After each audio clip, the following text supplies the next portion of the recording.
G'day everybody, where's Wally here? Well, Adam, he's at it again. He pops up another old video from his previous channel, which of course I debunked a long time ago as well. So I'm going to do the same thing, and what will follow after this little short commentary is a four-parter where I debunked 4 of his old rubbishy videos. Sorry about that, Adam. I do keep these things for such an emergency. Well, at the start of this video today, Adam was making claims about the SR-71 had been bought by NASA and had been repurposed to fly as fake ISS. Are you starting to get where I'm going?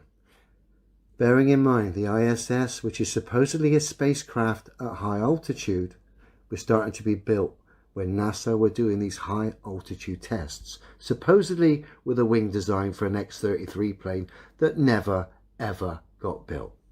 There's other bits and pieces that were stuck on the back of these planes. There's details of the planes they were using. Now, like I said, I think this project is a cover.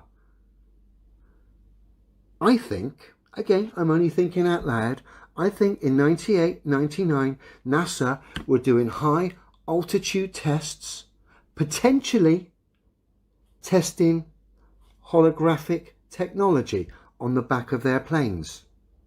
And I think this LASRAY experiment is a cover story for that. That's what I think. I think they were testing to see if they could get away with it. They were testing potentially new holographic technology which had come out. We'll have a quick look at some patents that have come out in the mid-90s very shortly.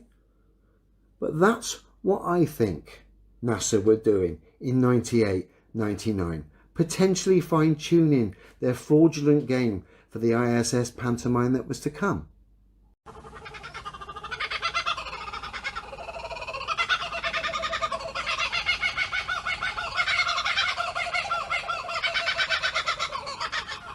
Well, Adam, of course, this cannot be scientifically accurate at all. If you had have given any sort of demonstrable reality, you would have known this, because no way does an SR-71 fly fast enough. Now, we timed the ISS from Sydney to Brisbane, and it was travelling at 7.6 kilometres per second. The SR-71 can do nothing like that. And also, the SR-71 is powered by an engine, right? It burns fuel, which means there's an exhaust stream. And what you're seeing here is a video by Harry in Sydney, and I know you saw this, Adam, because you commented on it. And guess what you can see? The exhaust stream. Yet, when the ISS transits the moon or the sun, we never see anything to do with an exhaust stream, because there isn't one, because the ISS is not powered. It does not have a propulsion system. Oh, sorry, Gleam, which is running all the time. I don't entirely know exactly what's going on. The first one is Adam, Level Earth Observer. Well, look, there's 4 little points here, 4 videos he's just done. Each one was a bit boring, and I didn't really want to bother making another video just to address them. But there was things that he's raised, and because he's a big old coward hiding in Coward's Castle, and sane people can't even correct or comment, I guess I'm going to have to make a video, and hundreds of more people will see it.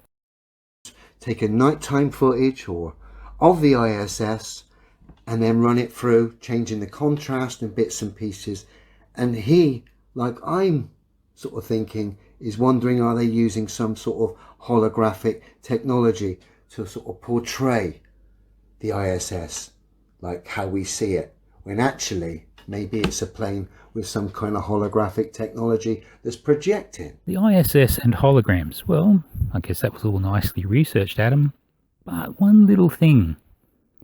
The ISS shape is clearly visible when you use a P900, P1000, when it's silhouetted against the sun or the moon. And of course, a hologram can't make a silhouette against the moon or the sun, can it? Well, not unless you're in a Star Wars universe. Light cannot block light. I don't entirely know exactly what's going on. No wonder Elon was so sketchy and there was no real emotion. No wonder. This pantomime is just getting worse and worse and worse. And let's not forget, just before I go, what Elon is supposedly replacing. The great American shuttle. Of course, Elon is the first American space rocket, supposedly SpaceX, to go back to the space station. We're just going to have a little refresher of the last time American supposed rocketry went to the space station, when in fact when we look at this official NASA footage, it's nothing more than a prop in a dark room with an Airfix model space shuttle attached to a bog roll inspired space station made with mosaic tiles, no doubt stuck on a stick in a dark room while the supposed globe Earth is projected on the right. Look at it. It's a fucking model. And that is supposedly where Elon sends his rockets, and these people are docking. Shocking. Original footage, and look at the state of it.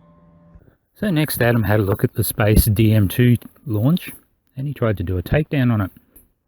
We all saw you, Adam, skip straight back to your shuttle footage from 2010, just to make your Airfix bog roll claims yet again.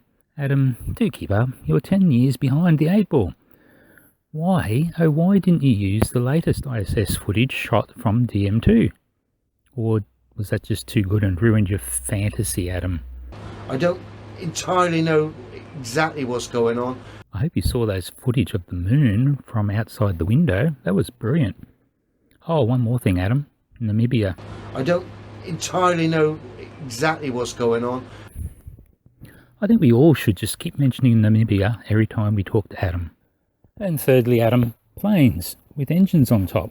Well, you seem to be suggesting that this means that if a plane needs to work with a satellite, then those features will need to be on top of the plane. Well, guess where GPS antennas are located on the plane's fuselage, Adam? I don't entirely know. Correct, on top. Oh, and the ADS-B system that sends the plane's position to places like flight radar, flight aware, etc. Those antennas were on the underside of the plane to transmit to ground-based receivers. But that system had a limitation. Planes would drop off the coverage map at around 400 kilometres out to sea.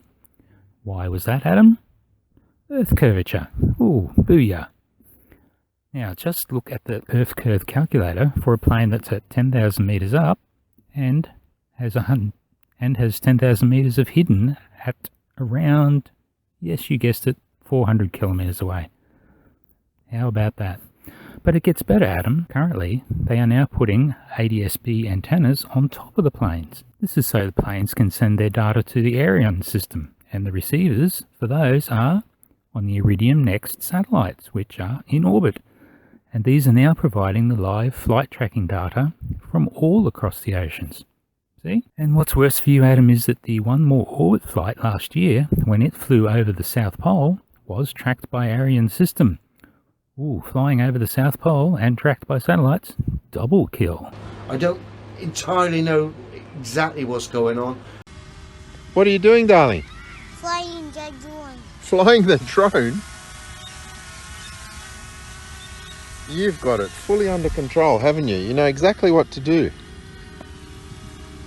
Good job. A little mini Maverick. And she absolutely rocks at using it too. She's so cute, that one. I wonder if Wolfette will be a pilot one day. Very good. Now, why do you like me to push you high? Because I'm going to be pilot. Because you're going to be a pilot? Yep, I think so. Well, okay, that's enough. One final thing. Adam, Namibia, when are you going to tell us what you wanted to say? I mean, you did talk a big game. You said there was going to be a lot of bad day for the Flat Earth Pantomime, for the NASA Pantomime Company. I don't entirely know exactly what's going on. Oh, Adam, and one more thing. You often bang on about NASA stealing all this money from the American people and they should be off helping the poor. Well, Adam, I guess you've got a chance right now to help the less fortunate. The financially less fortunate. You're not going to be able to help anyone who's intellectually less fortunate, of course. So how about you debate Mr. Sensible? He's waiting. He wants to talk to you right now, Adam, and there's 1,400 quid in it for the charity of your choice. What's stopping you, Adam? Go on, debate Mr. Sensible.